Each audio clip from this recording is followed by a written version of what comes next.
dadka uga sheegayna abaartu adiga arko meel maanta magaalo biyo leh oo biyaba ku jiraan ma jiraan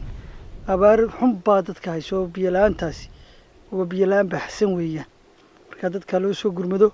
insha Allah biidmillaahi kariim ilaahayna waxaan ka baryaynaa bismillaahir rahmaanir rahiim magacaygu waa Suldaan Jaamac Nuux ka yimi waddanka UK badda badan halka deganaa imikana ka tirsan golaha deegaanka ee degmada Burco